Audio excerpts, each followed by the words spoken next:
Bismillahirrahmanirrahim. Assalamualaikum warahmatullahi wabarakatuh.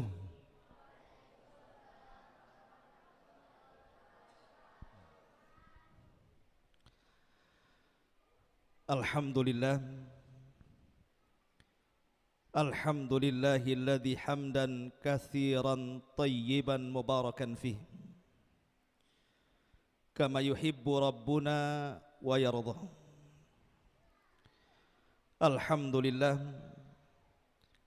Alhamdulillahilladzi bi ni'matihi tatimmus shalihat. Alhamdulillah.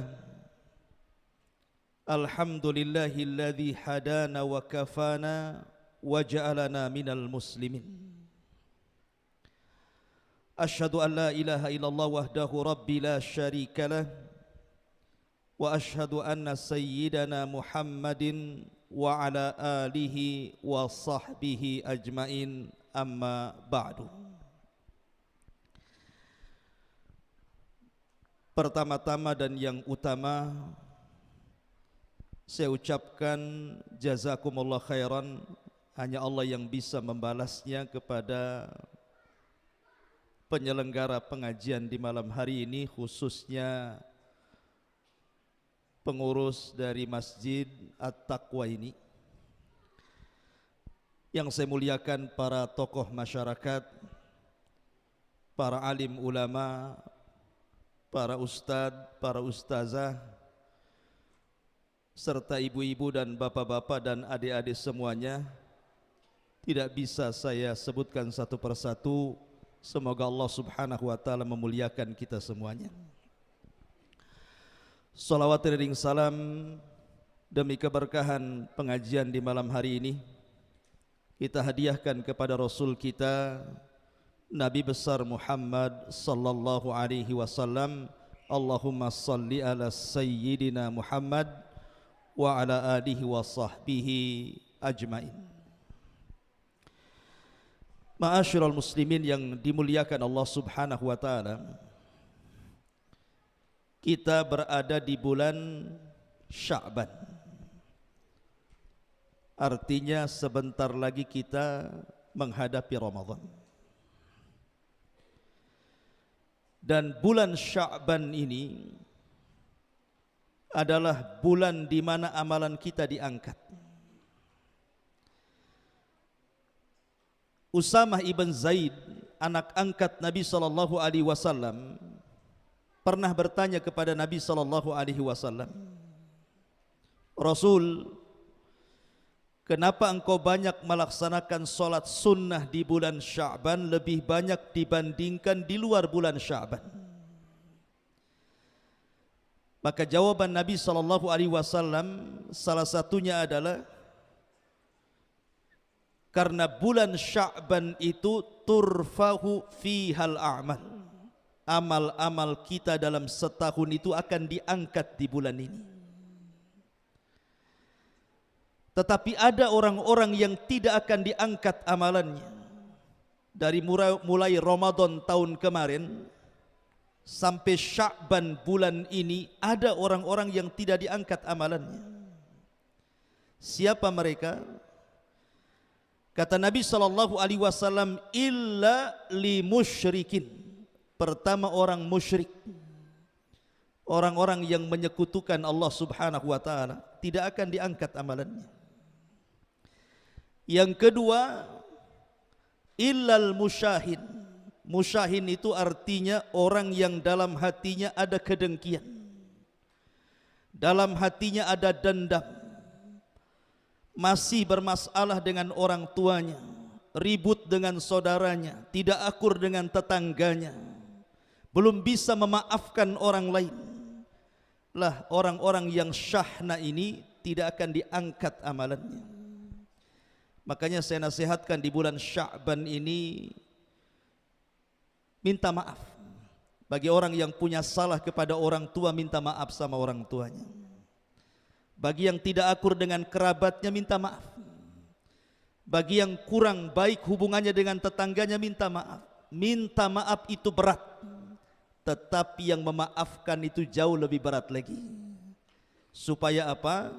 Supaya amalan kita setahun itu betul-betul disetorkan dan dilihat Allah Subhanahu wa taala. Apalagi bulan Ramadan adalah bulan yang sangat mulia. Salah satu hikmah di bulan Ramadan itu, ibu bapak yang dimuliakan Allah Subhanahu wa taala, Ramadan itu adalah syahru maghfirah. Bulan di mana Allah mudah mengampuni dosa-dosa kita. Kan hakikatnya Ramadan itu mulai dari kita bangun sampai kita tidur itu kita di atas ibadah. Coba bayangkan, kita ibadah puasa itu kan dimulai sahur. Sahur itu ibadah. Bahkan makanan yang paling berkah yang kita makan itu adalah makan sahur. Rasul yang mengatakan seperti itu, tasahharu fa inna fi sahurikum barakah.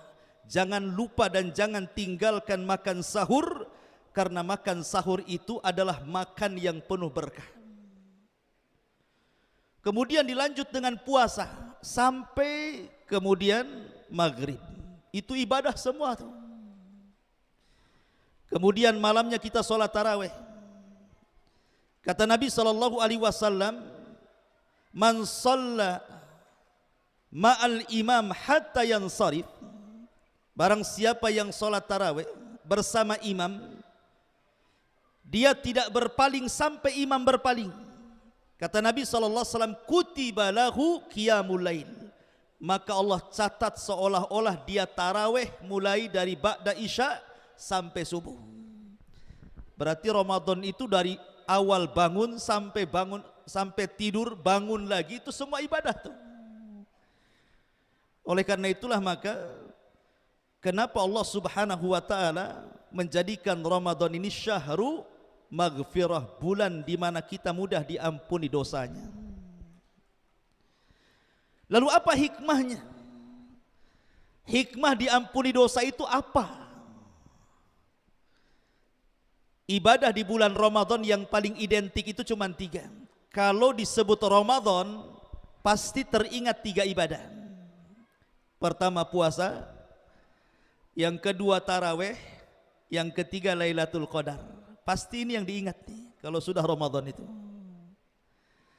3-tiganya menyebabkan dosa kita diampuni. Dan itu disebutkan dalam 3 riwayat yang disebutkan dalam kitab Sahihaini, riwayat Bukhari dan Muslim. Pertama, Nabi mengatakan, man shoma ramadhanan imanan wahtisaban ghufira lahu ma taqaddama min dambi. Barang siapa yang puasa Ramadan, yakin dengan perintahnya, mengharap dengan pahalanya, Allah ampuni dosa-dosanya. Ini satu riwayat. Yang kedua, man qama ramadhanan imanan wahtisaban ghufira lahu ma taqaddama min dambi. Barang siapa yang sholat tarawih yakin dengan perintahnya dan yakin akan pahalanya, Allah akan ampuni dosa-dosanya. Yang ketiga, Rasul mengatakan, man qama lailata qadrin imanan wahtisaban ghufira lahu ma taqaddama min dambi. Barang siapa yang menghidupkan malam Lailatul Qadar penuh dengan iman dan mengharap pahala Allah, Allah ampuni dosa-dosanya. Lihat, puasa mengampuni dosa, tarawih mengampuni dosa, menghidupkan malam Lailatul Qadar menjadikan dosa kita diampuni.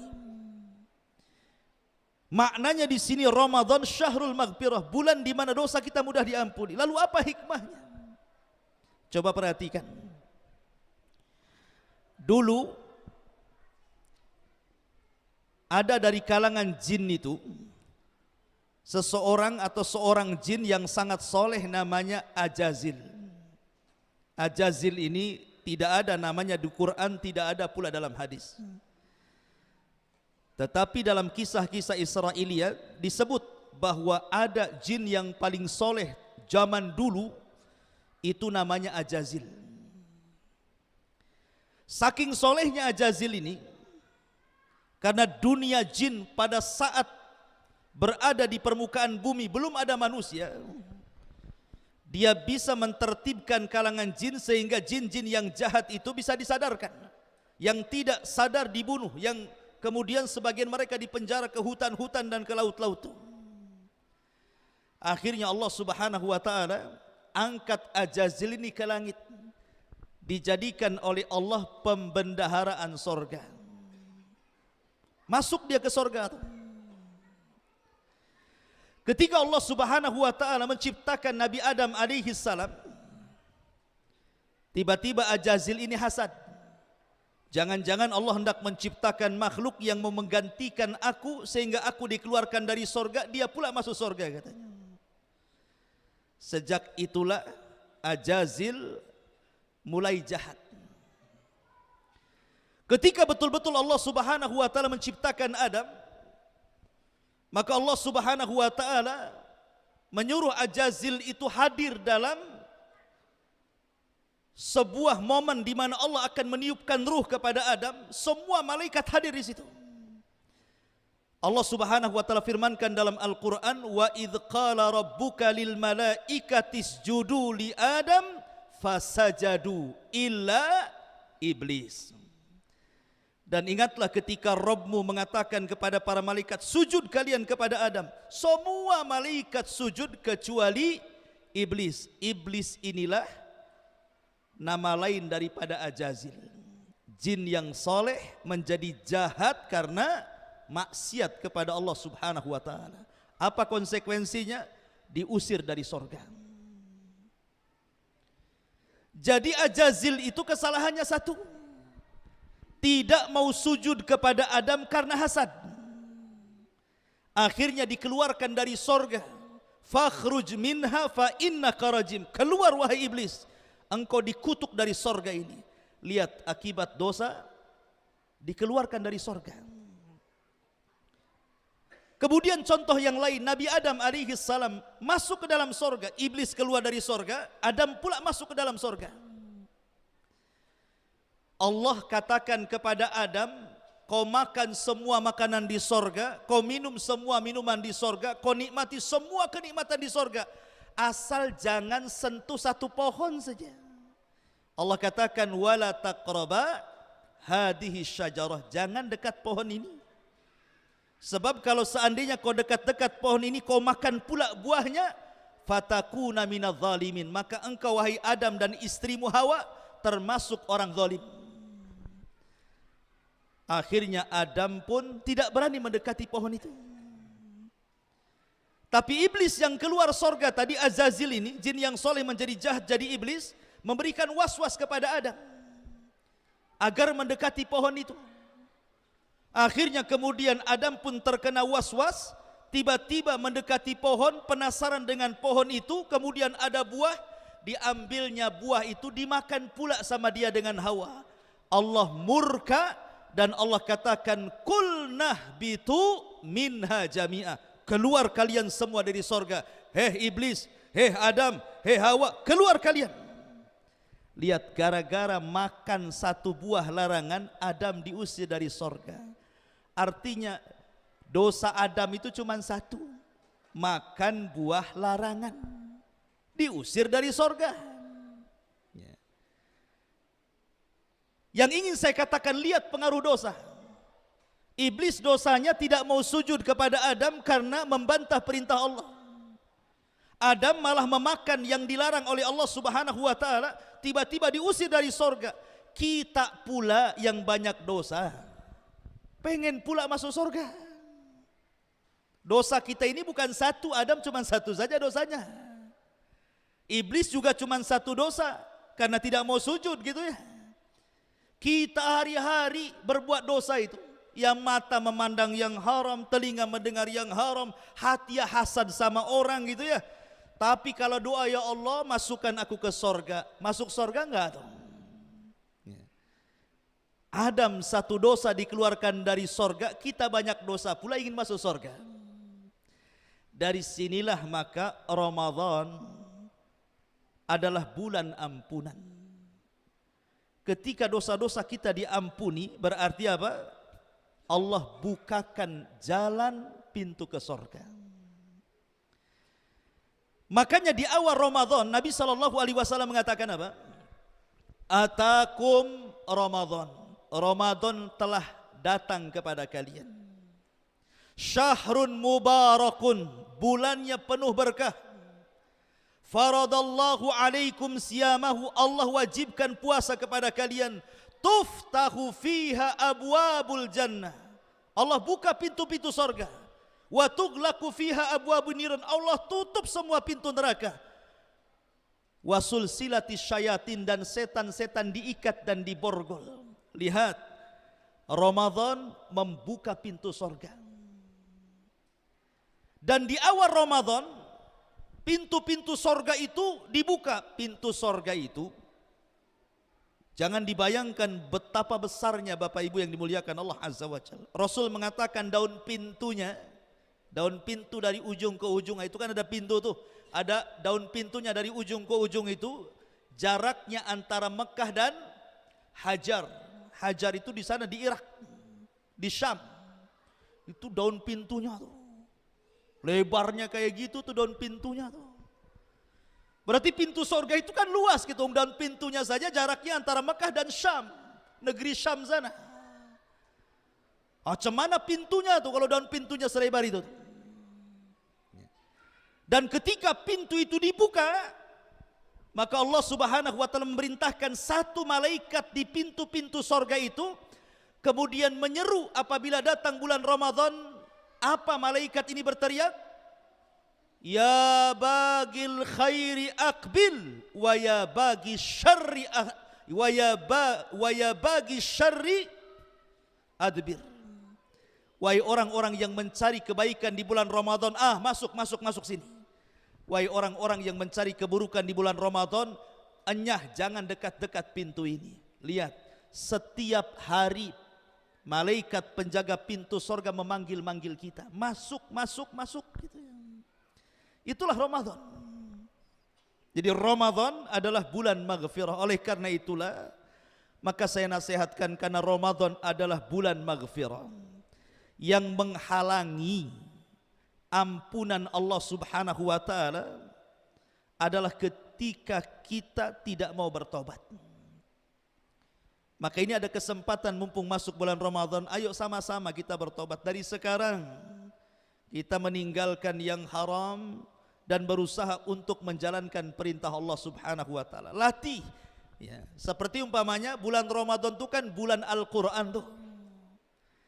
Karena Ramadan bulan Al-Qur'an, dari sekarang kita baca Quran. Sebab sehebat apapun bapak ibu bisa baca Quran ini lancar. Tapi kalau 1 tahun Al-Quran tidak pernah dibuka, tiba-tiba awal Ramadan ambil mushaf kemudian dibaca, saya yakin nggak akan lancar tuh bacanya tuh. Pasti ngulang lagi dia, ya kan? Tapi kalau orang setiap hari baca Quran, ketika masuk Ramadan biasa dia mengalir tuh bacaannya, sehingga memungkinkan dia menghatamkan Al-Quran dalam Ramadan. Tapi kalau masih meraba-raba atau ya masih nyambung-nyambung huruf, kapan hatamnya Quran itu? Makanya sekarang inilah, kalau kita ingin menghatamkan Quran di bulan Ramadan, biasakan baca Quran dari sekarang. Biasakan puasa sunnah dari sekarang. Puasa sunnah itu kan ada Senin Kemis, ada puasa Daud, ada puasa Ayyamul Bid gitu ya. Kalau di bulan Sya'ban kita tidak membiasakan lapar, tidak membiasakan dahaga, saya yakin masuk Ramadan kaget bu. 1 tahun gak pernah puasa nih, tiba-tiba masuk Ramadan tahu-tahu nahan lapar, nahan dahaga. Wah, kaget semuanya, perutnya kaget, tenggorokannya kaget, kasur pun ikut kaget, tidur saja dia. Makanya kenapa ketika seseorang membiasakan menahan lapar dan dahaga di bulan Sya'ban, masuk Ramadan tenang-tenang saja dia puasa, sudah terbiasa lapar, sudah terbiasa dahaga, sehingga dia tidak mempengaruhi puasanya dan dia bisa melakukan aktivitas ibadah yang lain di luar daripada ibadah puasa. Kan mantap tuh. Sehingga tidak disibukkan mikirin lapar dan dahaganya saja gitu ya, karena sudah terbiasa. Terbiasa bangun tengah malam tahajud ketika Ramadan, sudah terbiasa. Maka biasakan yang baik sekarang supaya masuk Ramadan kita mendapatkan hasilnya. Ma'asyiral muslimin yang dimuliakan Allah Azza wa Jalla, ini yang pertama, Ramadan itu syahru al-maghfirah. Yang kedua, Ramadan itu syahrud du'a, bulan di mana doa kita ini mudah dikabulkan, Bapak Ibu yang dimuliakan Allah Azza wa Jalla. Kalau di hari-hari biasa, kalau doa ingin dikabulkan itu nunggu waktu. Di antaranya antara qomat dan azan, itu waktu mustajab doa namanya. Kemudian nunggu hari Jumat, antara asar sampai maghrib di hari Jumat itu, itulah mustajab doa kalau ingin berdoa di situ. Atau nunggu hujan, karena hujan itu membawa rahmat. Kalau orang berdoa saat hujan mustajab tuh. Atau nunggu sepertiga malam, sepertiga malam akhir itu mustajab tuh doanya. Tapi Ramadan tidak nunggu waktu-waktu kayak gitu. Mau pagi doa, mau siang doa, mau sore doa, mau malam doa, mau sepertiga malam doa. Itu dari mulai terbit matahari sampai terbit fajar, itu semua waktu mustajab doa. Kenapa? Perhatikan ayat yang disebutkan dalam Al-Quran. Allah Subhanahu wa ta'ala berfirman dalam surah Al-Baqarah, wa idza sa'alaka ibadi anni fa inni qarib ujibu da'watad da'i idza da'an falyastajibuli wal yu'minu bi la'allahum yarshudun. Apabila hamba-hambaku bertanya soal aku wahai Muhammad, katakan aku dekat, kata Allah. Aku yang mengijabah setiap doa orang yang berdoa kepadaku. Maka penuhilah seruanku, berimanlah kepadaku agar kalian mendapatkan petunjuk. Ayat ini, kalau ibu bapak baca Quran, tengok periksa ayat ini di mana letaknya. Ayat ini terletak dalam surah Al-Baqarah. Sebelum ayat ini bicara tentang Ramadan. Syahrul Ramadan alladzi unzila fihil Quran. Setelah ayat ini bicara soal Ramadan juga. Uhillat lakum lailatas siyam, dihalalkan bagi kalian di malam hari bulan Ramadan suami istri boleh berhubungan. Artinya ayat tentang istijab doa itu diletakkan oleh Allah terjepit di antara dua ayat yang bicara tentang Ramadan. Ayat sebelumnya bicara Ramadan, ayat setelahnya bicara Ramadan. Tengah-tengahnya ini ayat soal pengabulan doa. Kata ulama tafsir, seolah-olah Allah ingin katakan bahwa Ramadan itu satu bulan adalah bulan di mana kita mustajab doa. Maka berdoalah di bulan Ramadan. Sehingga para ulama mengatakan, walaupun satu Ramadan ini mulai dari terbit matahari sampai terbit fajar itu adalah bulan mudah doa itu dikabulkan, tapi yang ingin saya nasihatkan, jangan tinggalkan 3 waktu. Ini sangat mustajab lagi doa ini. Ingat ibu bapak ya, ada 3 waktu di bulan Ramadan itu. Kalau ibu bapak berdoa itu paling dan sangat mustajab doa. Maka jangan pernah tinggalkan. Dan ini hanya ada di bulan Ramadan. Pertama, menjelang berbuka. Minimalnya 5-10 menit menjelang berbuka itu waktu yang sangat-sangat mustajab. Nabi SAW bersabda, "Lis-shaimi farhatan." Bagi orang yang berpuasa itu ada 2 kebahagiaan.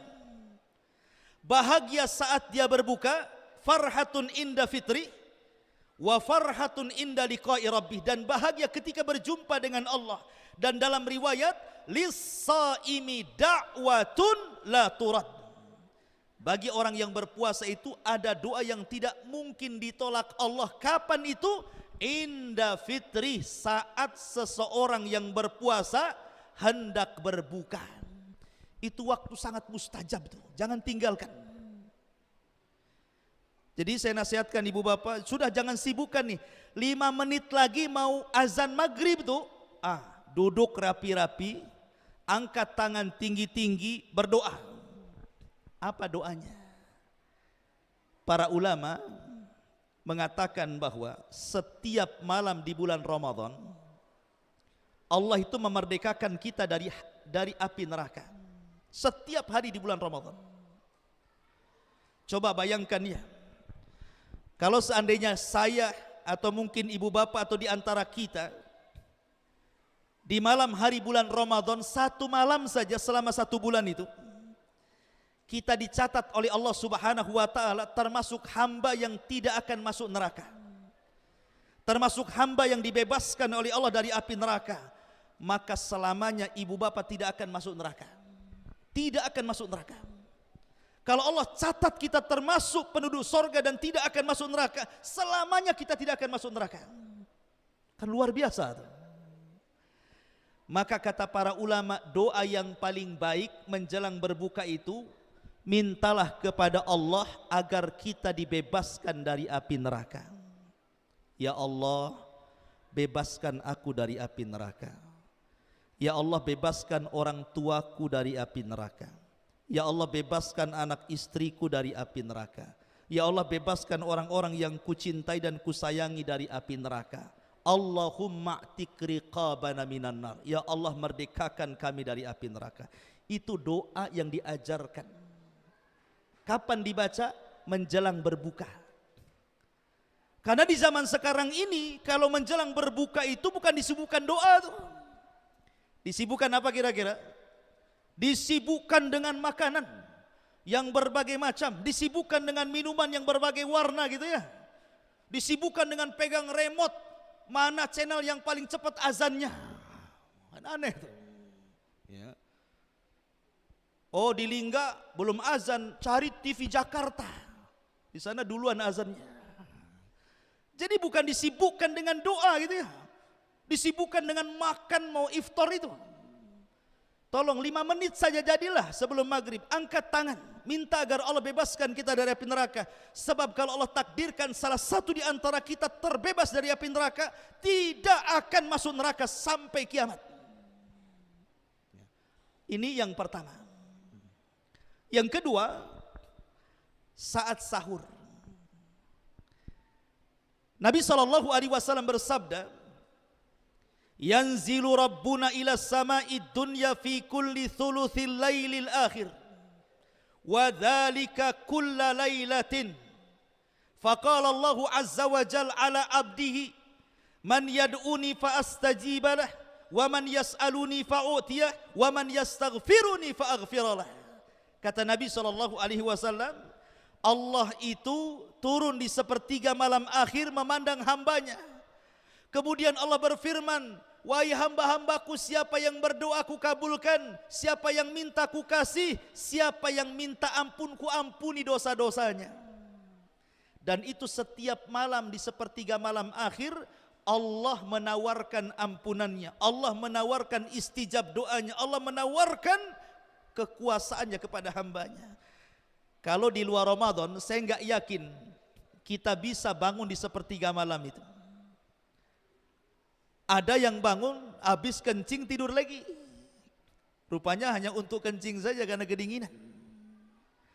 Tapi di bulan Ramadan saya yakin ibu, bapak, anak muda, anak kecil mesti bangun tuh waktu sahur itu. Enggak bangun dibangunkan. Ya kan? Minimal masjid itu sudah teriak-teriak sahur, sahur. Mau tidak mau bangunlah kan gitu ya. Artinya setiap hari di bulan Ramadan waktu sahur itu sepertiga malam itu waktu sahur itu. Itu waktu mustajab doa itu. Maka saya nasihatkan ketika sahur itu jangan perhatian kepada makan sahur saja. Iya, makan sahur berkah, tapi tolong waktu sahur 5 menit jadilah angkat tangan tinggi-tinggi minta kepada Allah agar kita dibebaskan dari api neraka. Setiap hari. Ya. Atau minta yang lainnya, minta dimasukkan ke sorga, minta berkah kepada Allah, minta agar dosa kita diampuni, minta supaya keluarga kita disehatkan, minta supaya keluarga kita diistiqomahkan dan begitu seterusnya. Artinya waktu sahur semua orang bisa bangun tuh. Itu waktu mustajab tuh. Kemudian yang ketiga, saat menjelang setelah subuh sampai menjelang matahari terbit. Itu waktu berkah tuh. Kata Imam Ibnul Qayyim, ibu bapak yang dimuliakan Allah Azza wa Jal, siapa yang tukang tidur selepas subuh sampai terbit matahari, bukan karena uzur lain, kalau uzur yang umpamanya malamnya begadang nyari ikan gitu ya, kelelahan capek akhirnya habis subuh dia tidur. Bukan karena uzur, memang dia tukang tidur gitu ya, habis subuh langsung tidur gitu. Siapa yang tidur habis subuh sampai terbit matahari, tidak diberkahi keluarganya, tidak diberkahi pekerjaannya, tidak diberkahi kehidupannya. Mana dalilnya? Nabi SAW bersabda, Allahumma barik li ummati fi bukuriha. Ya Allah, berkahi umatku di waktu paginya. Kapan waktu pagi di sini maksudnya? Setelah subuh sampai terbit matahari. Saya nasihatkan jangan tidur. Kalau mau tidur nunggu matahari terbit, setelah terbit silahkan tidur. Itu waktu berkah tuh. Ustadz, berkah itu apa sih sebenarnya? Kenapa kok waktu itu sangat berkah sekali? Saya analogikan ibu bapak ya biar mudah, apa sih makna berkah itu? Di dunia ini Allah Subhanahu wa taala ciptakan dua binatang. Satu kambing, satu anjing. Kambing, anjing. Binatang yang paling banyak disembelih itu binatang apa? Kambing. Akekah nyembelih kambing, takkan nyembelih anjing. Orang walimah kata Rasul, aulim walau bisyat, sembelih walaupun seekor kambing. Walimah nyembelih kambing. Kalau ada walimah nyembelih anjing nggak akan datang, nggak mau makan juga orang. Beli sate kambing. Nah, kalau non muslim lain lah ceritanya, kita kan orang Islam ya.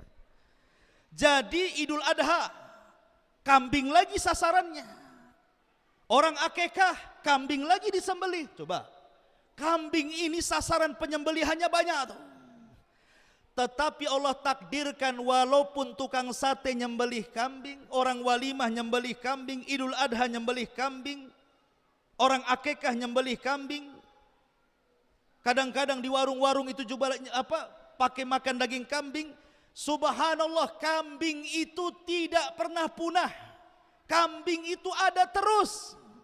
Harusnya kambing itu kan populasinya hilang kan, disembelih tiap hari kan gitu ya. Tapi kok nggak habis-habis tuh kambing itu? Kok ada terus kambing itu? Apalagi dulu ada tahu-tahu banyak aja kambing tuh. Dari mana tuh kambing tuh? Coba anjing. Anjing itu tidak disembelih. Kecuali non muslim tidak semua juga suka makan anjing kan? Artinya bahwa tapi anjing itu jumlahnya tidak banyak. Makin hari makin hilang anjing itu. Ya ada anjing itu tetapi tidak sebanyak kambing. Padahal disembelih tiap hari kambing itu. Nah, itulah makna berkah. Makna berkah itu tidak habis-habis. Kenapa kambing itu binatang berkah? Kenapa anjing itu binatang tidak berkah? Gini loh ya. Saya tanya ibu bapak. Kambing itu kalau malam begadang atau gentayangan? Kambing loh ya. Kambing itu kalau malam itu begadang atau tidur? Biasa tidur ya. Nggak ada kambing itu jalan-jalan malam-malam. Saya nggak pernah lihat ada kambing jalan-jalan. Biasanya kalau kambing itu malam tidur dia. Bangunnya kapan? Subuh. Habis subuh bangun tuh kambing itu. Jadi kambing itu malam tidur, kalau habis subuh bangun. Ketika berkah turun, bangun dia. Makanya kambing itu binatang diberkahi, tidak pernah habis-habis tuh. Pertanyaan yang kedua, anjing. Kalau malam tidur atau keluyuran? Hah? Anjing itu kalau malam tidak ada yang tidur. Kalau di Batam itu, ya ada namanya Nagoya. Nah, kalau malam ke Nagoya tuh anjing-anjing. Ya, jadi keluyuran kemana-mana. Tidurnya kapan anjing? Habis subuh tidur dia. Ketika berkah turun anjing pula tidur, makanya tidak diberkahi. Pertanyaannya, mau jadi anjing ke jadi kambing? Ya enggak maulah kedua-duanya. Cuman maksudnya di sini, inilah makna berkah di sini. Kenapa kambing tidak habis-habis? Karena diberkahi. Kenapa anjing populasinya tidak banyak? Karena tidak diberkahi. Artinya orang kalau diberkahi maka akan ditambah nikmatnya. Ditambah kesehatannya, ditambah hartanya, ditambah semuanya, berkah kebaikannya. Itu makna berkah tuh. Lah habis subuh sampai terbit matahari itu waktu berkah. Jangan tidur. Lalu ngapain Ustaz? Berzikir kepada Allah. Kata Nabi, siapa yang sholat subuh berjamaah bagi laki-laki, tidak beranjak dari tempatnya tuh, habis sholat subuh duduk berzikir baca Quran sampai terbit matahari. Kemudian sholat 2 rakaat disebut dengan sholat syuruk namanya. Apa kata Rasul? Pahalanya kal umrati wal haj tamman. Pahalanya sama seperti orang yang berangkat umroh dan haji secara sempurna. Subhanallah. Sekarang ini lagi musim Covid, mau umroh susah. Apalagi haji, baru sekarang ini dibuka travel nih kan. Tetapi orang yang berilmu itu tidak susah. Walaupun dia tidak bisa haji, walaupun dia tidak bisa umroh, ada pahala yang membandingi haji dan umroh. Caranya seperti apa? Ya tadi, habis sholat subuh, ambil Quran, duduk, atau kalau tidak, atau malas baca Quran, berzikir, jangan tidur, sampai terbit matahari itu tidak sampai 2 jam itu, 1 jam saja paling. Habis itu sholat 2 rakaat, sholat syuruk namanya. Itu kita pulang sama habis pulang haji dan umroh itu. Maksudnya bandingan pahala, bukan mewakili haji dan umroh. Jangan pula ngaku-ngaku Pak Haji, ya. Jangan panggil saya nama, ya. Panggil saya Haji, gitu. Saya sudah haji, kapan? Tadi pagi katanya, kan itu. Ini maksudnya bandingan pahala. Kalau punya uang ya tetap wajib haji, ya. Tapi orang yang berilmu bisa mengejar pahala tuh. Itu waktu berkah tuh. Ya. Dan di waktu antara subuh ke terbit matahari itu ada angin. Angin yang menyehatkan badan. Kata Nabi SAW, nusirtu bis sabah wa uhlikatil adu bid-dabur. Aku ditolong setiap peperangan dengan angin sabah, angin pagi. Dan kaum Ad, kaum Nabi Hud dihancurkan oleh Allah dengan angin sore. Angin sore itu angin penyakit. Angin pagi itu angin sehat. Namanya soba. Maka ibu-ibu nih kalau habis sholat subuh ke masjid, pulang bu, tolong sampai di rumah buka jendela, buka pintu, biar angin soba masuk. Itu angin berkah tuh. Ini mah enggak, habis sholat subuh pulang tutup pintu, pulang tutup jendela, gordennya warna hitam, ya gelap lagi lah rumah itu. Malam lagi tidur lagi kan. Ya. Kapan berkahnya? Jadi pulang habis subuh buka pintu, kecuali hujan, ya kan? Kalau maksudnya kalau cuaca bagus, buka jendela, biar angin soba itu masuk. Karena ini angin yang menolong Rasul dalam setiap peperangan. Rasul itu kalau nyerbu musuh tidak pernah di waktu siang, nggak pernah di waktu malam. Dia nunggu subuh. Kalau dia dengar suara azan nggak akan diserbu. Oh itu daerah Islam. Kalau tidak mendengar suara azan maka diserbunya. Rasul itu kalau menyerang mesti di waktu subuh. Makanya Allah mengatakan wal adiyati dhabha, fal muriyati qadha, fal mugirati subha. Fal mugirati subha. Kalau nyerang subha di waktu subuh. Itulah Nabi. Waktu berkah waktu subuh itu. Jangan tidur, buka jendela, buka pintu biar dia masuk. Anak-anak jangan dibiarkan tidur, bangunkan. Itu waktu berkah. Ya. Lah, di luar Ramadan ini waktu berkah, banyak berdoa tuh antara subuh ke terbit matahari itu. Karena Ramadan lah syahru doa. Ini yang kedua. Yang ketiga, Ramadan itu adalah syahrul Quran, bulan Al-Quran. Al-Quran ini ibu bapak bukan bacaan biasa, bukan kita baca koran, bukan. Quran itu kalamullah. Setiap satu huruf yang kita baca 10 pahala. Coba bayangkan ibu bapak baca surah Al-Fatihah. Berapa jumlah huruf surah Al-Fatihah itu? 114 huruf. Pernah ngitung nggak Pak huruf di surah Al-Fatihah itu? Alhamdulillah, alif, lam, ha gitu ya.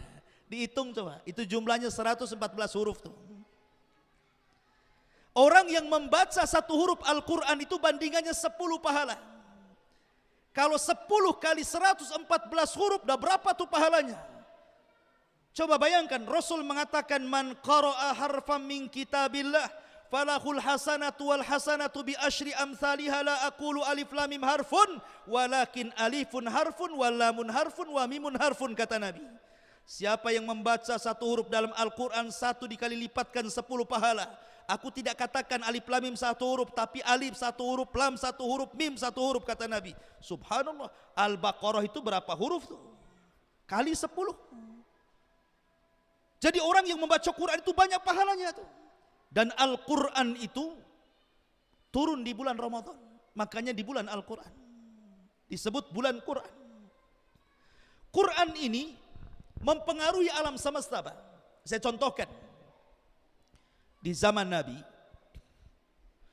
Nabi SAW mencontohkan kepada kita bagaimana Al-Quran itu mempengaruhi hati. Suatu malam Nabi SAW pernah membaca satu ayat dalam Al-Quran. Turun satu ayat dalam Al-Quran. Maka Rasul membaca ayat itu mulai ba'da isya sampai subuh. Menangis Pak Ibu, menangis. Tidak berhenti menangis, terus mengulang-ulang ayat itu. Kemudian ketika Nabi sholat subuh, namanya orang menangis satu malam kan ada bekas tuh. Ya, lebam-lebam kan gitu. Sehingga Bilal bin Rabah bertanya kepada Rasul, saya melihat matamu seolah-olah bekas menangis. Ada apa dengan engkau wahai Rasul? Maka Nabi SAW mengatakan, ya Bilal, unzilat alayya ayah, semalam turun kepadaku satu ayat, wailun liman qara'aha walam yatadabbaraha, celaka bagi orang yang membacanya tapi tidak merenungkannya. Kemudian Bilal mengatakan, ya Rasul, ayat apa itu yang turun kepadamu semalam? Maka Rasul membacakan, inna fi khalqis samawati wal ard wa ikhtilafil laili wan nahari la ayatin li ulil albab alladzina yadhkuruna Allaha qiyaman wa qu'udan wa ala junubihim wa yatafakkaruna fi khalqis samawati wal ard rabbana ma khalaqta hadza batila subhanaka faqina adzabannar. Kata Rasul, celaka orang yang membaca ayat ini tapi tidak paham dengan ayat ini. Lihat, Rasul satu malam menangis gara-gara baca Quran, terpengaruh dengan Quran. Kira-kira nih kalau ibu bapak baca Quran nangis nggak? Nggak yakin saya. Mungkin hati kita ini sudah banyak dosa sehingga nggak tersentuh dengan Quran. Bahkan Nabi SAW saking cinta dengan Quran itu, Rasul cari sahabat yang bagus bacaannya. Dan di antara sahabat yang bagus bacaannya itu Abdullah ibn Mas'ud radhiyallahu an. Itu suaranya paling indah di kalangan para sahabat. Dipanggil sama Nabi, hei Abdullah ibn Mas'ud, sini kamu, dekat-dekat saya, kata Nabi. Kata Abdullah ibn Mas'ud, ada apa wahai Rasul? Kata Rasul, ya Abdullah ibn Mas'ud, iqra alayyal Quran, tolong deh bacakan kepadaku Quran. Kata Abdullah bin Mas'ud, Rasul, enggak mungkin lah saya bacakan Quran untukmu, bukankah Quran turun kepadamu?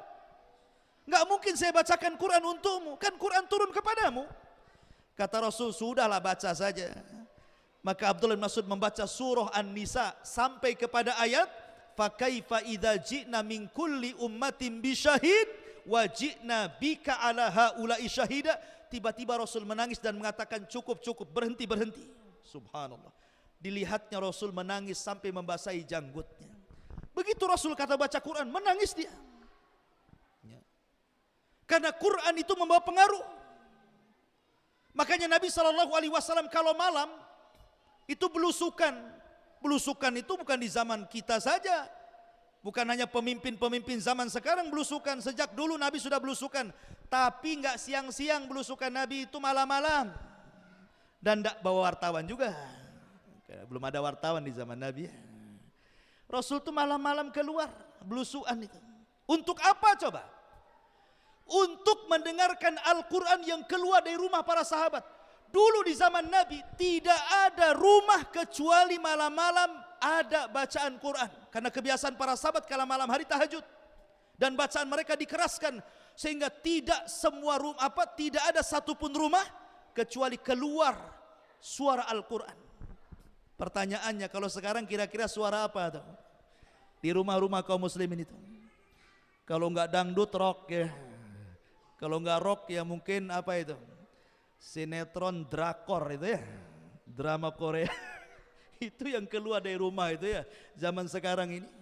Kalau zaman dulu Quran tuh yang keluar. Jadi Nabi SAW terus menyusuri sepanjang rumah-rumah orang Ansor di Madinah. Dari masing-masing rumah keluar Al-Quran. Tiba-tiba ada satu rumah Rasul takjub, bacaannya indah sekali. Langsung Rasul duduk di samping rumah itu. Didengarnya Rasul, para sahabat-sahabat yang di rumah itu membaca Quran sampai tidak sadar saking indahnya, hampir mendekati waktu fajar. Rasul langsung bergegas. Kenapa? Takut ketahuan para sahabat. Langsung ke masjid. Habis sholat subuh, Rasul memanggil sahabat yang semalam didengarkan bacaannya. Rupanya sahabat itu namanya Abu Musa al-Ash'ari radhiyallahu anhu.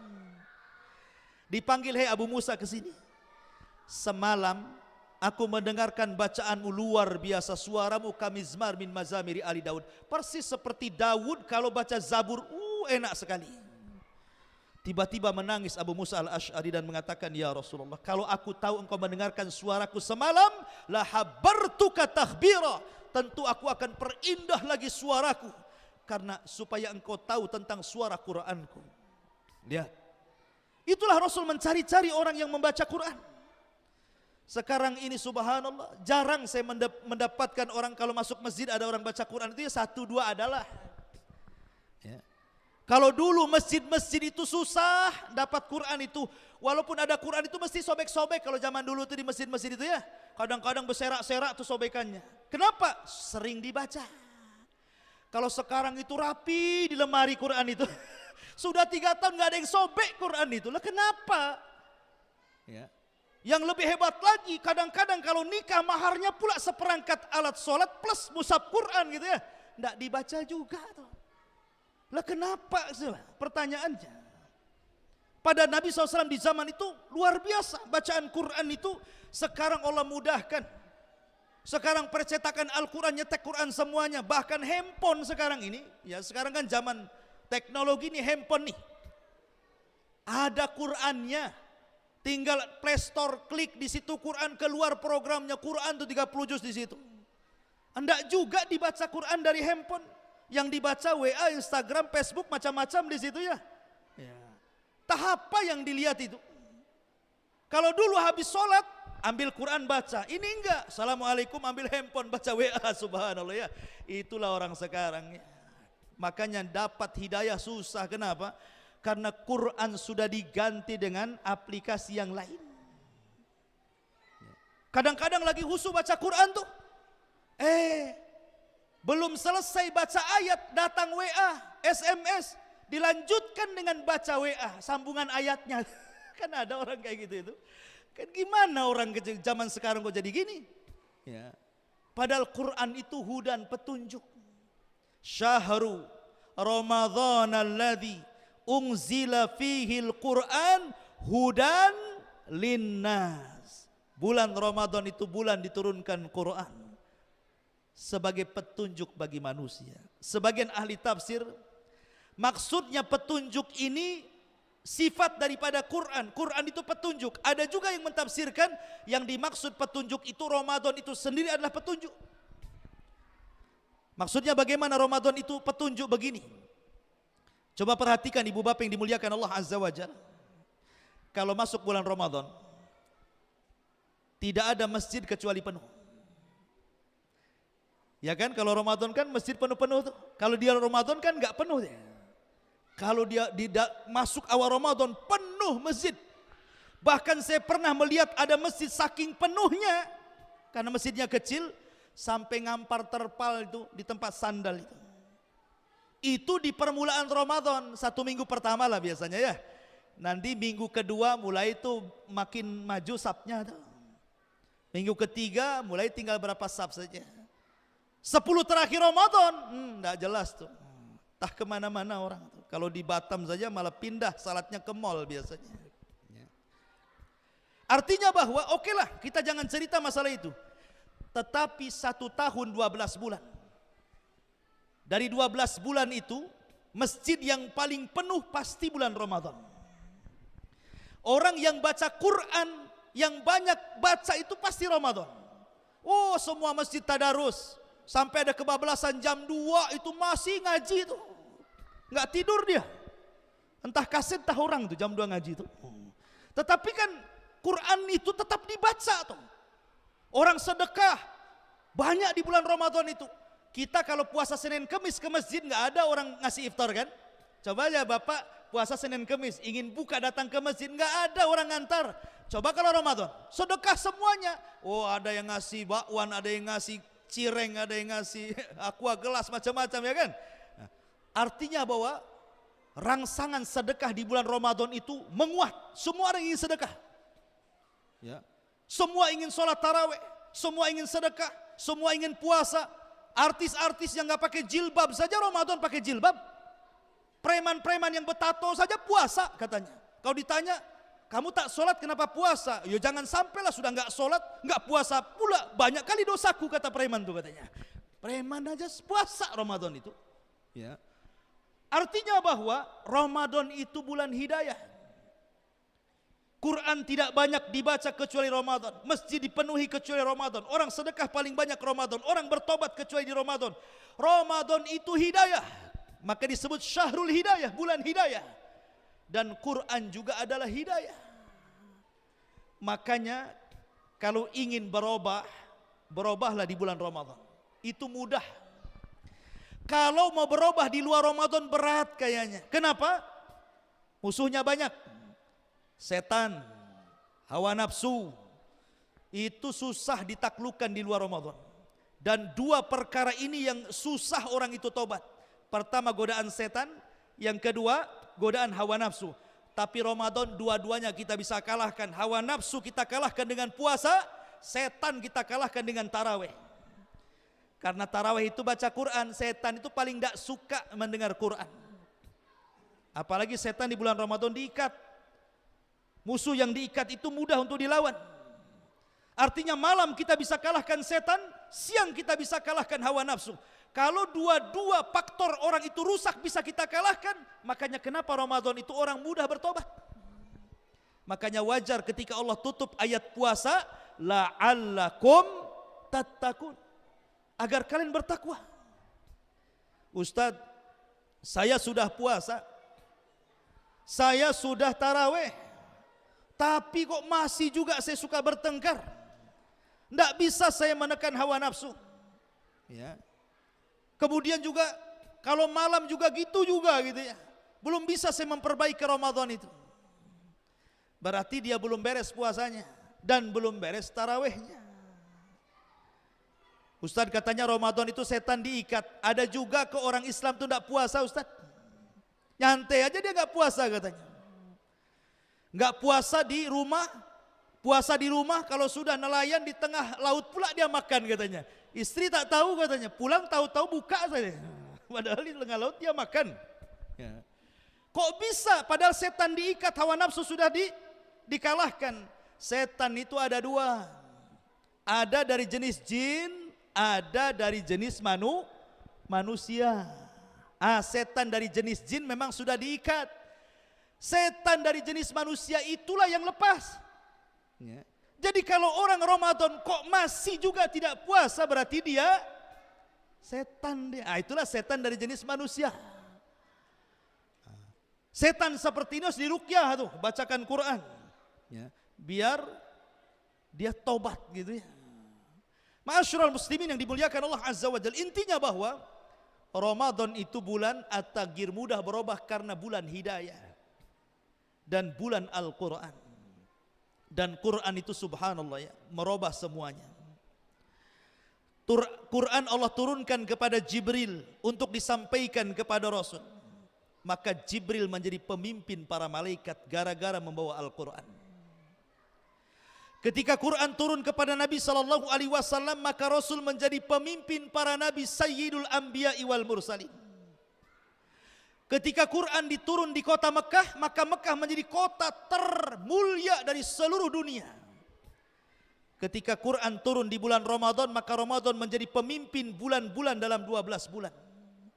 Ketika Quran turun di malam Lailatul Qadar, maka malam Lailatul Qadar menjadi pemimpin malam dalam setahun.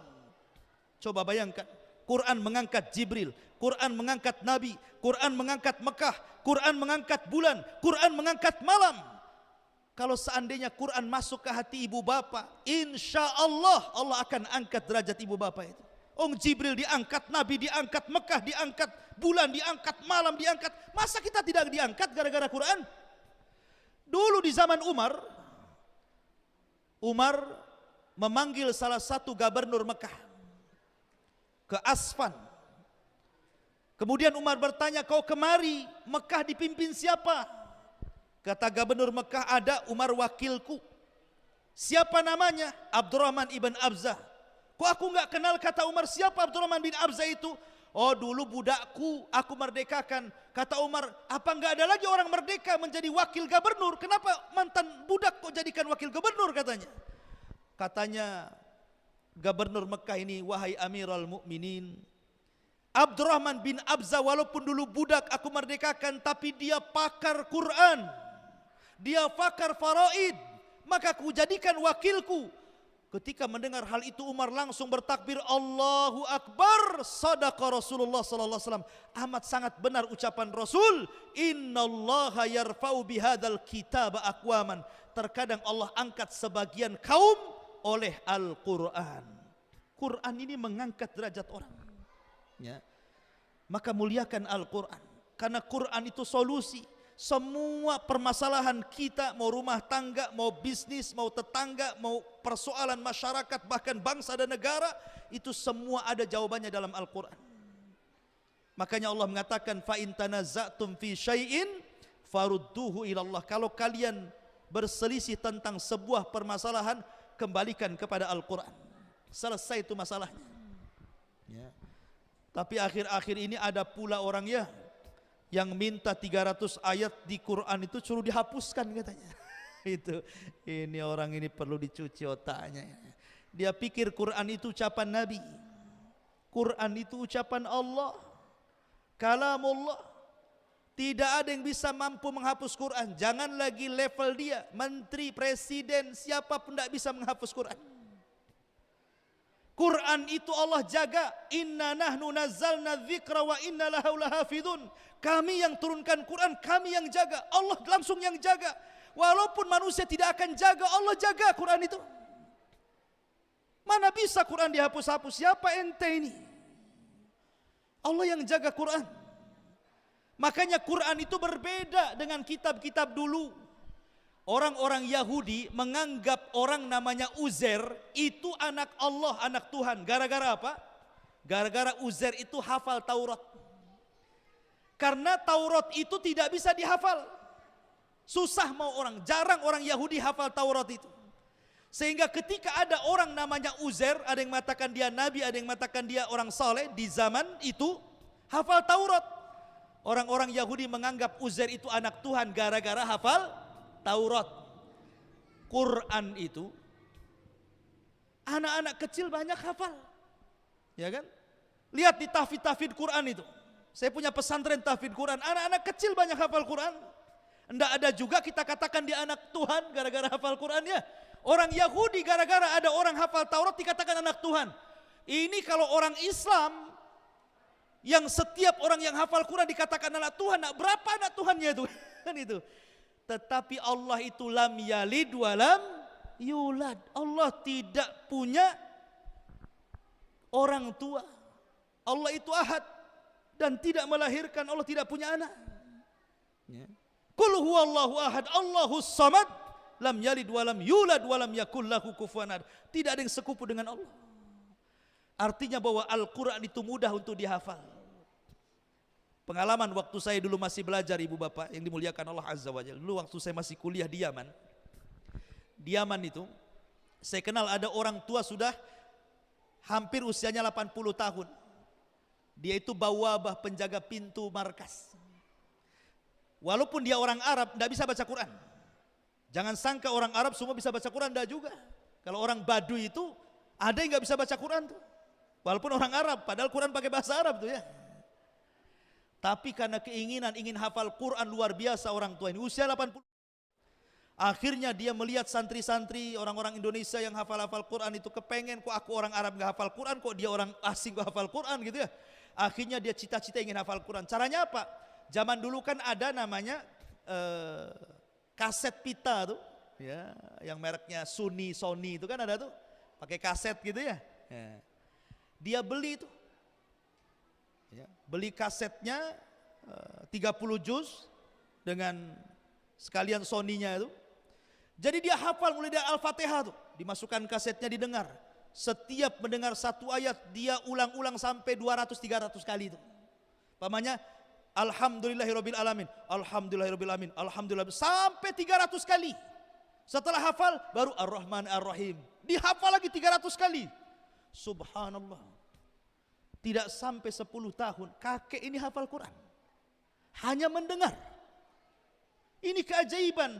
Makanya Allah mengatakan walaqad yassarnal Qur'ana lidzikri. Kami mudahkan Quran itu untuk diingat. Jadi enggak ada alasan orang itu tidak bisa baca Quran, tidak bisa menghafal Quran itu. Kenapa? Karena dia tidak membaca Quran. Coba kalau hari-hari baca Quran, mudah menghafal Quran itu. Karena di zaman sekarang ini ada orang yang hafal Quran itu bukan nambah hafalan, mindah hafalan. Hari ini hafal surah Qul Huwallah, sudah hafal nih. Besok wadduha, kulhunya hilang, wadduhanya hafal. Itu ganti hafalan namanya, bukan nambah hafalan. Ya. Jadi sebenarnya Quran itu mudah dihafal. Makanya nih anak-anak nih yang kecil-kecil nih, hani arahkan ibu bapaknya supaya jadi generasi Quran. Karena Quranlah yang bisa mengangkat kita semuanya, bisa mengangkat keluarga. Nanti anak-anak yang hafal Quran itu walaupun orang tuanya tidak hafal Quran, dia akan dipanggil di hadapan Allah, kemudian disuruh memegang piala, nak, letakkan di kepala orang tuamu kelak di sorga. Itu anak yang hafal Quran itu. Disuruh meletakkan piala di kepala bapaknya, di kepala ibunya. Karena anak itu usaha orang tua. Maka syahrul Ramadan adalah bulan Al-Quran. Dan banyak lagi pembahasannya, karena tadi juga diminta tidak boleh lama-lama materinya. Kita buat tanya jawab katanya ya. Ya silahkan, mungkin ada ibu bapak yang mau bertanya atau bapak-bapak mau menjawab juga, alhamdulillah silahkan. Itu ya. Kita buka tanya jawab. Saya kembalikan ke moderator, mungkin bisa memandu tanya jawab. Bismillahirrahmanirrahim. Kepada para jamaah yang ingin bertanya kepada Pak Ustadz, dipersilahkan bertanya. Ibu-ibu, ada yang nak bertanya tak? Silahkan. Sampai ya. Oh, mic macam tak ada sound. Itu aja.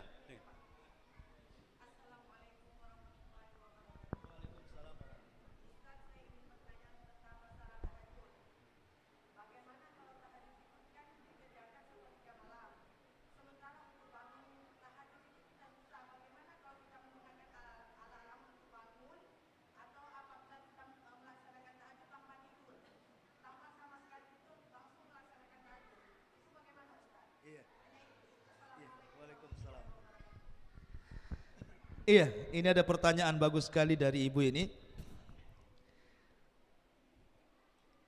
Soal sholat tahajud.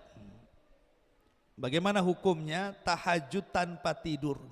Pada Isya nunggu sepertiga malam baru tahajud. Atau membunyikan alarm biar bangun sepertiga malam. Begini.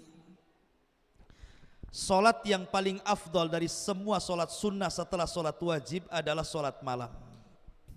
Solat malam itu meliputi dua, pertama witir, yang kedua tahajud. Jadi seafdol-afdolnya solat sunnah setelah solat wajib itu qiyamul lail. Dan qiyamul lail itu dua macam, witir sama tahajud. Tapi dari witir dan tahajud itu yang paling afdol adalah witir. Jadi dari semua solat sunnah yang paling afdol itu witir baru tahajud. Subhanallah. Solat witir itu solat yang paling gampang, sudah paling utama, paling mudah pula dilakukannya. Kenapa? Karena witir itu boleh dilakukan 1 rakaat. Paling sedikit 1 rakaat. Tapi itu seafdol-afdolnya sholat sunnah tuh. 1 rakaat, alah berapa waktunya 1 rakaat itu Pak ya? Apalagi kul huwallah yang dibaca, tidak sampai hitungan menit sudah selesai. Tapi itu seafdol-afdolnya sholat malam tuh. Dan Rasul mengatakan kalau memang bisa bangun maka sholatlah witir dan tahajud setelah tidur. Tapi kalau tidak bisa bangun maka minimalnya jangan tinggalkan witir selepas isya. Jadi kalau diperkirakan saya tidak bisa bangun karena lemah, letih kan, sebelum tidur ambil wudu 1 rakaat witir, ya bisa 3 rakaat, bisa 5 rakaat, yang penting ganjil kan itu. Tapi 1 rakaat saja, itu sudah luar biasa. Pahalanya besar. Ya. Tetapi kalau bisa bangun di sepertiga malam akhir, luar biasa lagi. Kenapa? Pertama karena sepertiga malam itu waktu turun para malaikat. Makanya Allah Subhanahu wa taala tidak mengistilahkan dengan bahasa subuh, tapi diistilahkan dengan bahasa salat fajar. Inna Qur'anal fajri kana mashhudan. Sesungguhnya Quran fajar bukan Quran subuh. Rasul tidak membahasakan solat subuh, tapi Rasul membahasakan solat fajar. Kenapa? Karena solat fajar itu terakhir dari sepertiga malam. Di situ malaikat menyaksikan, dan solat satu-satunya yang paling panjang dari semua solat dari 5 waktu itu solat subuh. Rasul kalau solat subuh minimalnya 100 ayat dia baca. Kenapa? Karena malaikat lagi turun. Ya, jadi kalau sholat subuh, kalau jadi imam, ya kalau bisa agak panjang, khusus subuh. Makanya Allah membahasakan Quran al-Fajri, Quran Fajar, karena sholat yang paling panjang itu sholat subuh. Rakaatnya sedikit, tapi Qurannya panjang. Kalau isya rakaatnya banyak, zuhur rakaatnya banyak, asar rakaatnya banyak, tapi disunahkan dipendekkan bacaannya, disedengkan. Ya. Tapi subuh ini cuma 2 rakaat, tapi dipanjangkan bacaannya. Rasul itu minimalnya 100 ayat. Ustadz, saya tidak hafal 100 ayat, saya kan imam di sini, saya cuma hafal juz amma saja. Diulang-ulanglah juz amma tuh. Habis kulhu pindah ke kul a'udzu birabbin nas. Kul a'udzu bin nas tambah lagi gitu ya, disambung-sambungkan sajalah gitu ya. Tapi dari sini menunjukkan bahwa tahajud itu sebaiknya habis tidur. Lah kalau ibu pertanyaannya boleh nggak pakai alarm? Boleh. Siapa yang melarang? Bahkan itu salah satu wasilah yang dianjurkan. Dalam bahasa usul fikih itu ma la yatimul wajib illa bihi fahuwa wajib. Tidaklah sempurna sebuah kewajiban kecuali dengan sesuatu. Terkadang sesuatu itu jadi wajib. Contoh, wudu itu sunnah hukumnya. Tapi kalau untuk sholat wajib, wudunya jadi wajib. Sholat berjamaah menurut jumhur mayoritas para ulama ada yang mengatakan sunnah muakkad, ada yang mengatakan wajib. Kalau kita tidak bisa sholat jamaah kecuali dengan punya motor, maka punya motor itu bisa jadi sunnah. Kalau seseorang tidak bisa bangun tengah malam kecuali dengan alarm, berarti membeli alarm itu jadi sebuah anjuran, berpahala membeli alarm itu. Karena apa? Bisa membangunkan sholat malam. Begitu. Gak apa-apa pakai alarm. Tapi sebenarnya tidak perlu pakai alarm lah. Orang bangun itu ditentukan kapan tidur. Jangan tanya kapan bangun. Kalau kapan bangun, orang bisa bangun jam berapa saja. Tapi kalau pertanyaannya kapan tidur, itulah menentukan kapan bangun. Kalau habis isya tidur nggak perlu alarm, sepertiga malam bangun itu. Tapi kalau tidurnya jam 12 malam, nggak yakin sepertiga malam bangun. Makanya Nabi soal tidur itu menjadi mukjizat. Nabi itu loh tidur jadi mukjizat. Kata Nabi SAW, aku membenci orang tidur setelah maghrib dan aku membenci orang ngobrol setelah isya. Itu Nabi mengatakan. Kecuali ya seperti gini pengajian atau ngobrol masalah dunia, masalah bisnis, ada yang menguntungkan. Tapi kalau hanya ngobrol begitu saja, di depannya catur, kopi hitam, ngobrol nggak jelas ngalor ngidul, itu Rasul benci itu habis isya itu. Ya. Makanya Rasul itu jarang habis Isya kecuali tidur. Begitu para sahabat. Makanya wajar Rasul bisa bangun. Rasul itu sifat tidurnya dua, disebutkan dalam surah Al-Muzammil itu. Ya ayyuhal muzammil qumil laila illa qal nisfahu aw inqus minhu qalila aw zid alaihi warattilil qur'ana tartila. Allah mengatakan tidurnya Nabi itu nisfahu, terkadang separuh malam pada Isya dia tidur, nanti separuh malam dia bangun kemudian tahajud sampai subuh, atau zid alaiha, ditambah 2/3 malam dia tidur, 1/3 malam akhir dia bangun. Itu sifat tidurnya Nabi. Jadi Nabi itu tidur cepat. Ya, setengah malam atau 2/3 dia tidur, kemudian 1/3 dia bangun. Kalau kita enggak, dari Isya sampai subuh kita tidur, dihabiskan. Enggak ada 1/3 lagi. Apalagi kalau siangnya capek gitu. Jadi kalau kita mengikuti cara tidur Nabi, enggak mungkin alarm-alarman tuh. Coba kita praktekkan saja ya. Bapak Ibu jam 9 tidur, kemudian niatkan bangun jam 3, saya yakin Bu, Allah yang bangunkan. Pasti bangun itu. Dan siapa yang tidurnya seperti tidur Nabi, maka badannya akan sehat. Nabi itu di usia sepuh, 50 tahun ke atas, dia jadi kepala negara, dia jadi kepala perang, istrinya 11, anaknya banyak, dia harus cari nafkah kepada istri-istrinya. Datang sahabat ngadu, ini itu macam-macam. Rasul tidak pernah sakit. Rasul tidak pernah sakit. Aneh kan, Rasul itu tidak pernah sakit. Kenapa? Salah satunya dalam kitab Tibun Nabawi, cara pengobatan sistem Nabi itu, karena salah satunya tidur Nabi itu jadi mukjizat. Kalau orang tidur cepat sehat pagi harinya, nggak akan ngantuk, semangat badannya. Coba kalau tidur jam 1, walaupun bangun jam 9, lemes badan itu. Kenapa? Nggak sehat. Tuh, tidur Nabi jadi pahala tuh ya, jadi kesehatan tuh kalau kita ikut tidur Nabi. Ya kalau ikut tidur cara bapak-bapak ya enggak tahu saya. Tidur jam 1, wah mana mungkin jam 3 bangun. Ya. Alarm pun kangkong-kangkong, malah alarmnya didepak biar mati gitu ya. Lanjut tidurnya. Ya. Jadi pertanyaannya itu saja, tidur cepat. Kemudian yang kedua, sebelum tidur berwudu dan berdoa. Kata Rasul, siapa yang tidur kemudian berwudu yatatohar, kemudian membaca doa, maka ketika tidur di samping kiri ada malaikat, di samping kanan ada malaikat. Setiap kita berguling ke arah kanan, malaikat sebelah kanan mengatakan Allahumma gfirlahu, Allahumma rahmu. Ya Allah ampuni orang ini, ya Allah rahmati orang ini. Ketika berguling ke arah kiri, malaikat sebelah kiri juga mengatakan Allahumma rahmu, Allahumma gfirlahu, ya Allah rahmati, Allah ampuni orang ini. Subhanallah.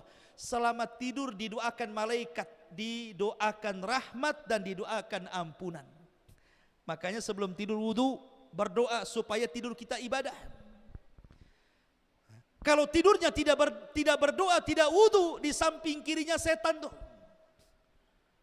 Kemudian dibuat mimpi-mimpi, dibuat tidak nyenyak, dibuat gelisah, dibuat mimpi buruk dan begitu seterusnya. Ya. Karena mimpi itu ada 3 macam. Satu ada mimpi baik, itu datang dari Allah itu. Itu biasanya kalau tidurnya wudu, kalau tidurnya berdoa mimpinya baik itu. Kalau mimpi baik ceritakan Bu, ibu mimpi dalam mimpinya nemu uang 1 miliar. Baik enggak tuh? Baik. Ya kan? Tahu-tahu ada namanya untuk ibu. Wah, itu berarti kan ini ada orang ngasih. Ceritakan, saya semalam berjumpa uang 1 miliar. Di situ ada pesan itu untuk saya, tapi mimpi saja. Enggak apa-apa. Ceritakan ini baik, mudah-mudahan ditakwilkan. Oh ini ibu ini calon orang kaya, kan gitu takwilnya kan. Tapi kalau mimpi buruk jangan cerita.